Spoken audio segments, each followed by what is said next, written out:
So crew, back to Pick Up Boy chapter 21. It's a long old chapter this one, so it'll be in two long parts. So I'm going to get started as soon as possible. We've just left Nan, legend that she is. She's my new dream character. Let's see, I want to see if we go back to school. I'm really interested to see some more reactions. Really intrigued in where this is going. We haven't got masses left. Let's see how the story begins to wrap up. I jiggled about impatiently as Dad asked Dr. Bryce about the weather in Yorkshire. When was he going to get to the point? No, Cameron's fine. He wants to go swimming tomorrow, so I thought I'd check with you first, said Dad, and from his tone of voice it sounded as if he wanted the doctor to say no. Yes, okay, I'll put him on, he said reluctantly and handed me the phone.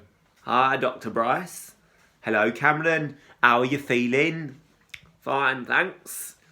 I'll be down on Friday to give you your weekly checkup, said Dr. Bryce. You're doing so well, I think we can make them fortnightly, and we'll see about your local hospital taking over some of your care. Great, I replied.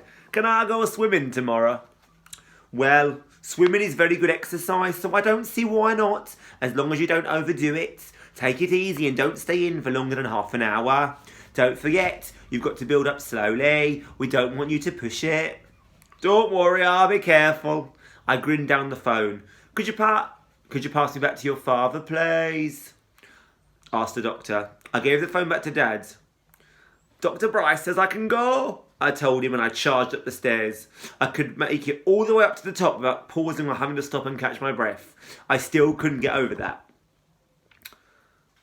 Dr. Bryce isn't your dad, Dad called after me, adding apologetically. Excuse me, Dr. Bryce, I didn't mean to yell in your ear. I stuck my head over the banister on the landing. So, can I go or not? Cam, I'm on the phone. Dad, just a sec, Dr. Bryce. Dad put his hand over the mouthpiece. Okay, but I'll come with you.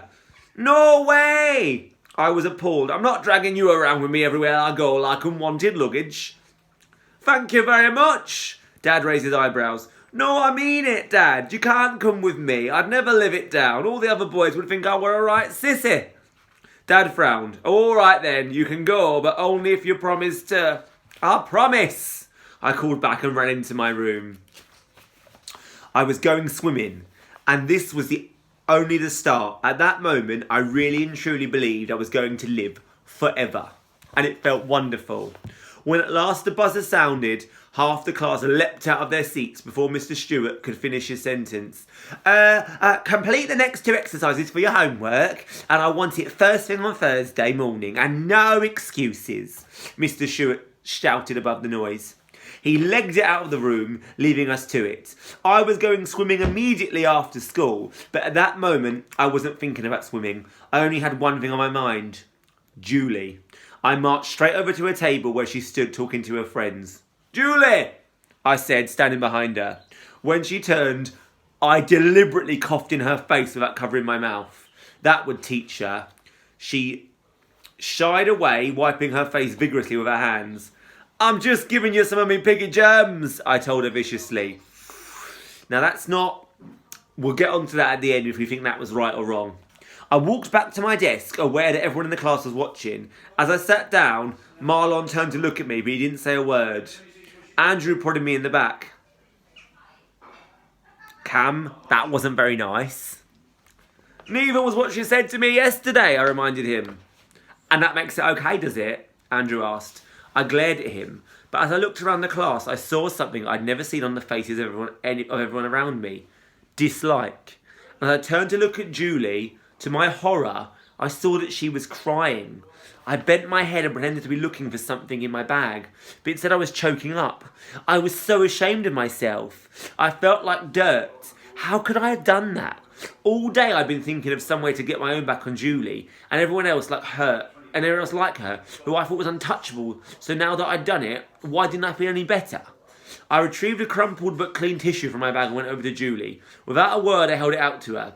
She knocked my hand away and turned her back on me. The tissue fluttered to the ground. I went back to my desk, knowing that I'd blown it. You've changed since your operation, do you know that? Andrew told me as we walked. No, I haven't. Yes, you have. How? It was as if every atom of my body had become steel, waiting for the answer. You're more pushy, said Andrew. I think the word you're looking for is confident, I said. And you're more arrogant. Andrew was getting into his stride now. Sure of myself, I corrected. Full of yourself, Andrew amended. I looked at Rashid and Marlon. They didn't say a word, but it was obvious who they agreed with. And where did all this come from? I asked bitterly. Before, you would never have treated Julie like that, no matter what the provocation. Andrew replied without hesitation. That was more like something Travis would do.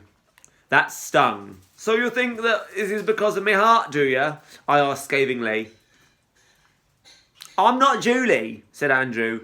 A heart is just a pump. It's not the real you, that's all.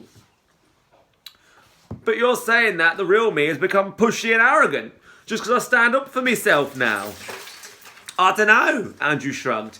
Maybe it's just the contrast. Before you wouldn't say boo to a flea, and now it's like you don't take no prisoners. We carried on walking in silence. The frown on my face cut deeper and deeper. Any second now it would be visible on the back of my head. Was that really what my friends thought? Was that really who I was becoming? Rashid and Andrew started chatting about something else and walked on ahead, leaving Marlon and me trailing behind. I tried to find something to say. I risked a quick glance at Marlon. He had his hand in his jacket pockets and he was looking very smart. Nice jacket! It came out of my mouth from nowhere. Faster than I could blink, Marlon's face whooshed bright red. I knew I was right. Andrew and Rashid were ahead of us by a couple of metres and I wanted it to stay that way. This was between me and Marlon. And the shoes are new too, right? Yes, Marlon mumbled. Oh wait, I thought this was good. I suppose your whole family have new clothes now. What else did you all buy? A new car, new furniture, a new house? We haven't got a new house. And Dad only sold your stories so we could keep our old home. Marlon rounded on me. I frowned. What are you talking about? The bank were about to repossess our house because Mum and Dad couldn't afford the mortgage anymore. Since Dad lost his job, things have been really hard for us. I glared at Marlon. I know that doesn't excuse what Dad did or make it right, Marlon continued hastily, but that's why he did it, so we wouldn't lose our home. Your mum and dad were meant to be friends with my family. I couldn't keep the frost out of my voice. I bet my dad wouldn't do something like that, no matter how close he was to losing his house. Oh, sorry.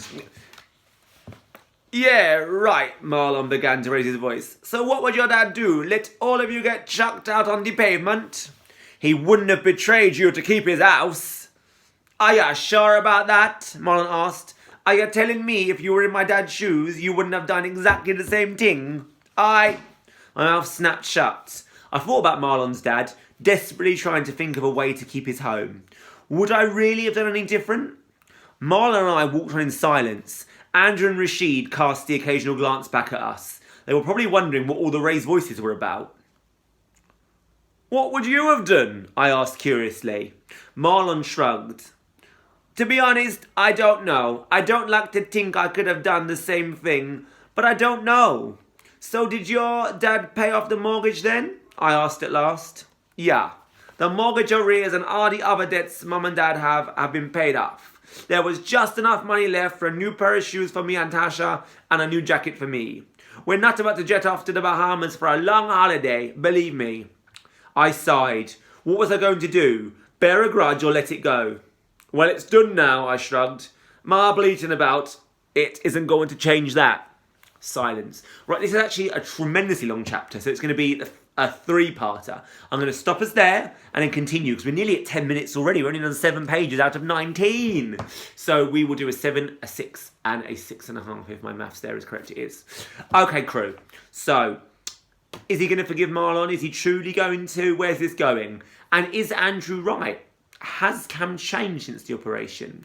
I'm intrigued to see what you think. Right, tune in for part 2 of 3 very shortly.